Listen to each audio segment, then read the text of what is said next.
We're officially 1 week into Gymshark 66. If anyone missed my last video, Gymshark 66 is a 66-day challenge in which you commit to doing 3 habits every single day. The 3 habits that I chose to do for this challenge were training every day, tracking my calories, and taking creatine, ashwagandha, and electrolytes every day. So let's start with what I've noticed so far this year, training every day.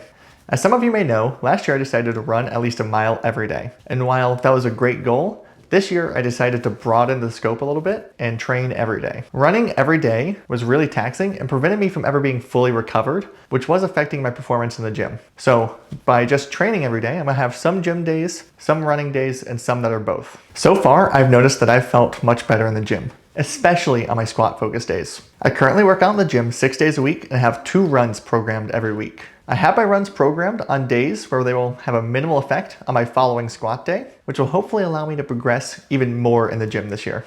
Okay, so let's move to tracking calories. Typically when I've tracked calories in the past, I've learned that I'm not getting as many calories as I would like. I currently weigh about 175 pounds and would like to gain about 1 pound per month to be about 185 to 190 pounds by the end of the year.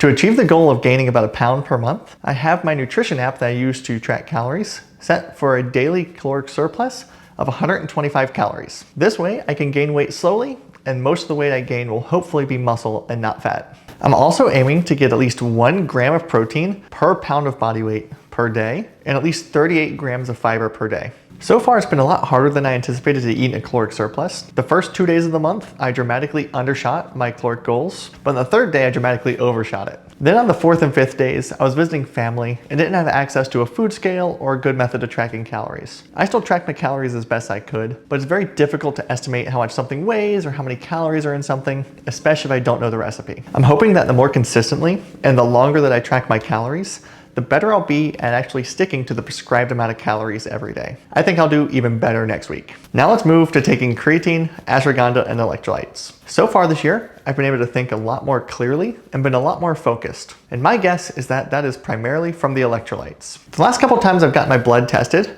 I've had low sodium levels. So taking electrolytes every day has probably been keeping my sodium levels topped off and thus helping me clear some of that so-called brain fog. So far, I haven't really noticed a difference from the creatine or the ashwagandha, but creatine will make the biggest difference when you take it very consistently for a very long time. So I'm sure that by the end of 66 days, I'll be able to notice the difference. So if you want to follow my journey through Gymshark 66, be sure to hit the follow button. Thanks for watching, and I'll see you next week for another update.